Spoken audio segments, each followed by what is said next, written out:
ৰাজু তেওঁ PMলৈকে চিঠি লিখা তেওঁ প্ৰকাশ কৰিলে আৰু চিফো ইতিমধ্যে প্ৰতিক্ৰিয়া ব্যক্ত কৰিছে ৰাজনীতি আঙুলি মূৰত নোচোৱা বস্তু নহয় বুলি।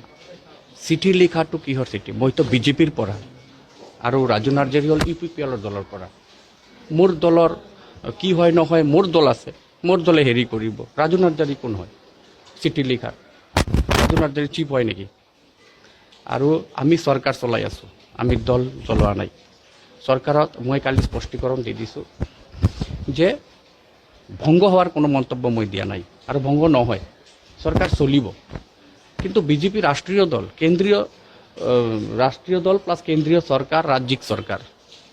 তো আপোনালোকেতো জানেই, ঝাৰখণ্ড দেখিছে, বিহাৰ দেখিছে, মহাৰাষ্ট্ৰ দেখিছে আৰু বেলেগ বেলেগ ৰাজ্যৰ কাহিনী দেখিছে। তো সেইটোৰ ওপৰত বেছ কৰিলে সেই কথাটো আহে। আৰু সাংবাদিক বন্ধুৱে এনেকুৱা এটা কুৱেশ্যন সুধিছে মোক দলৰ হৈ পেলাই। তো মই দলৰ এজন নিষ্ঠাৱান কাৰ্যকৰ্তা, প্ৰথমেতো মোৰ দল, প্ৰথমে দল হিচাপেহে মই নিৰ্বাচিত হৈ আহিছোঁ, তাৰপিছতহে মই EM হৈ আছোঁ। তো সেইকাৰণে দলৰ প্ৰায়ৰিটি ফাৰ্ষ্ট। তো দলক যদি কোনোবা অৱজ্ঞা কৰে বা নেগলেক্টিং কথা কয়, তেনেহ'লেতো নিশ্চয় তাক প্ৰতি উত্তৰ দিবই লাগিব।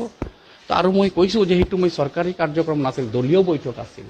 এই দলীয় বৈঠকত যেনেকুৱা কথা কৈছে সেই কথাৰ পৰিপ্ৰেক্ষিতত মই উত্তৰ দিছোঁ যে বিজেপি শক্তিশালী দল, বিজেপি পাৰে, কিন্তু এইটো মতলব নহয় যে ভাঙি দিব, এইটো মই কোৱা নাই। এইটো তেওঁ অলপ কালাৰ কৰিছে। কাৰণ আৰু কেইদিনমান আগতে এই যে পাৰিষদসকল এই আমাৰ ৰাজ্যিক সভাপতিসকলৰ লগত ধৰা নাই, হাইকমাণ্ডৰ লগত ধৰা নাই, এইবিলাক মিডিয়া সাংবাদিক চেনেলৰ সাংবাদিকে এইটো অলপ কালাৰ কৰি থাকিলে একো নহয়। চৰকাৰ চলিব, চৰকাৰ চলি আছে। আৰু এইবিলাক কথাত আহি থাকে। ৰাজু নাৰ্জাৰী যি কথা কৈছে তেওঁ কওক, তেওঁ দল হিচাপে কওক, তেওঁৰ দল লৈ ব্যস্ত থাকক। আমাৰ বিজেপি লৈ ব্যস্ত থাকিব নালাগে নহয়। বিজেপিৰ দলৰ কোনে কি কৰিছে নকৰিছে এইটো this is our look out.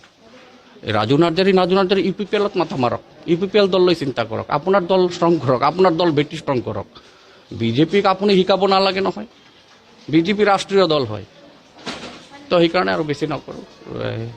এই আজি ভাল লাগিছে, প্ৰতিমূৰ্তি স্থাপন কৰিছোঁ আৰু অহা নেক্সট আমি কোকৰাঝাৰ, গোসাইগাঁও, RNB হস্পিটেলত কৰিম আৰু কাজলগাঁও হস্পিটেলত কৰিম।